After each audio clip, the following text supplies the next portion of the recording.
Greene tonight to tell you, as Bob Bolans said, that we're tired of the civil fears that can't get rid of the rest.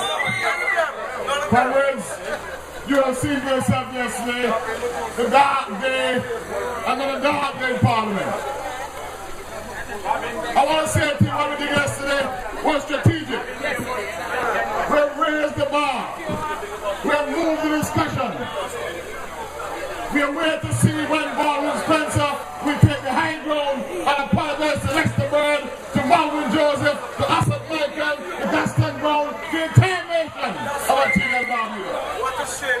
It takes a man to say sorry. It takes a big man, not a man. Big man say sorry with the boy never say that. But comrades, I want to say to you, Antigua and Barbuda, we are now in the worst of time. I have not met the individual there who is hungry, who is not struggling and suffering. And this government continues to pay little or no attention to the plight and suffering of the people. This afternoon, I'm sure some of you have heard a fellow named Clark Joseph on the radio saying that A.L.P will now have a new arrangement. If you owe for telephones, they cut on the water and electricity. I want to repeat that. This afternoon, today, Clark Joseph, the chairman of A.L.P, said, if you owe the authority for telephone, they will chop on the water and the light in the door. But I want to say to you, that was done this. It represents wickedness. Because when you go to A.L.P and sign an agreement, you sign an agreement for one of the services at a time. There's no bundling. You sign for water, or you sign for telephone, you sign for electricity, and more recently for internet service. And for Clark is just in the clear that if you offer telephone, they cut off water and light and even the internet. It is wickedness. I went and made my business usual to do some research. And I checked the A.L.P app. And I'm giving you details so you can go home, or if you listen to ZDK radio, you can research for yourself. The A.L.P app, Cap 359, sections 37 and 38. And I want to say to you, don't feel contradiction, that the chairman of A.L.P has no such authority on the law. The only person who can make that declaration by way of policy is the minister in charge of A.L.P, who we all know to be the Prime Minister. I'm waiting for tomorrow to come to hear Bolans Spencer will disassociate himself and his government from Clark sentiments. And if Bolans Spencer does not say to Antigua and Barbuda that Clark will spoke on a turn, I'm saying to you, you must hold Bolans Spencer responsible. In other words, Clark will have spoken at the behest of Bolans Spencer when he made that declaration. And an assumption of Bolans Spencer and the youth people gave Clark that message, it once again shows us just how wicked this government can be. They see everybody suffering in the country. Poor people make the sacrifice. You pay light this week, and next week you pay some on the water, the following week some on the telephone. And notwithstanding the hardship you're going through, they decide that they will intimidate you, they will harass you, they will drive you further into the mire of hardship by telling you, if you don't pay for all of them one time, they will disconnect all of them at the same time. I'm saying to you, it is wrong, illegal, and it should not be allowed to happen in this country. They are the ones responsible for the destruction of the economy. And now you're trying to make ends meet, trying to keep the necessities in your household of electricity, telephone, and water. They decide if you offer one, you offer all. If you take Clark's announcement to another level, what he's suggesting, you see, it makes no sense. Because when you go to A.L.P, you can tell A.L.P, I want a contract for telephone only, or for electricity only, or for water only. And the very fact that you can subscribe to the services individually means that they have no authority to disconnect all of them if you offer a single one. But then again, I'm not surprised. I'm not surprised.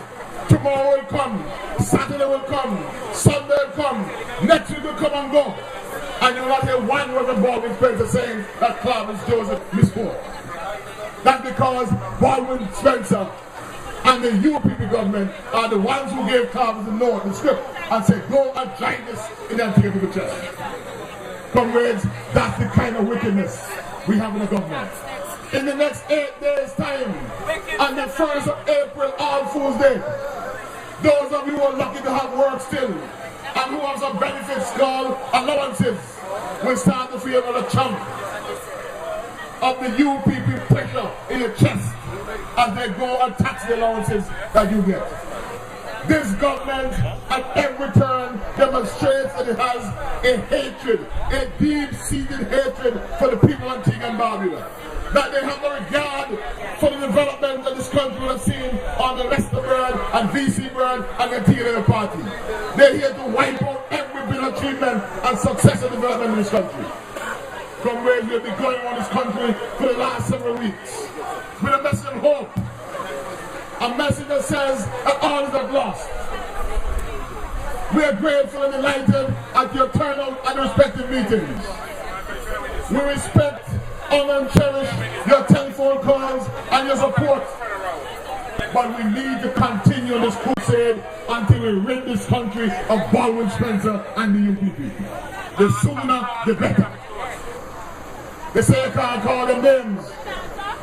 And you have heard tonight, those of you who came to the meeting late, that his team, QC, Astafan, has determined and given a case that what they did in Parliament to me yesterday and what they did last year is illegal. But of course, yesterday was strategic. They have the numbers, they vote to send you home, and I'm sure that every one of you here agree that my voice is better served in the Parliament, defending the rights and interests of Antigua and Barbuda than being outside because of wicked numeric arrangement called UPP Parliament.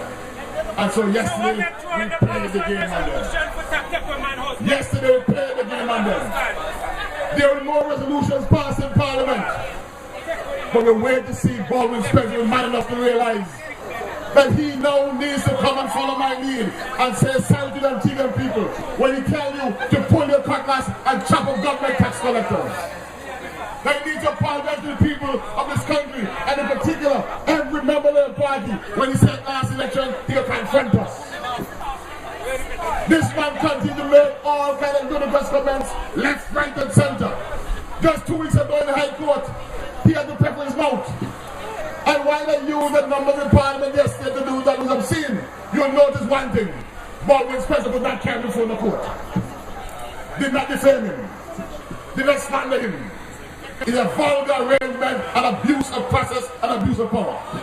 And I want to say to you, Antigua and Barbuda, we have been saying it, and I in particular have been lamenting it, that what we're seeing here is not now the emergence of, but we have a full-blown dictator on our hands. Because what they're trying yesterday is in effect to say that you cannot criticize Baldwin Spencer. That he can say as he like and do as he like. But I want to tell Baldwin Spencer, you can say as you like and do as you like, but not for long as you like.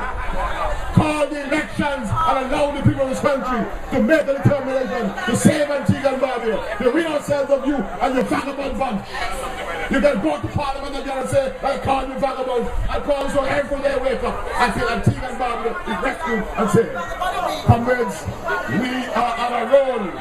We are on a mission to save Antigua and Barbuda. We can't do it over the platform. We count on every one of you. So until we meet at next week's meeting, God bless and good night.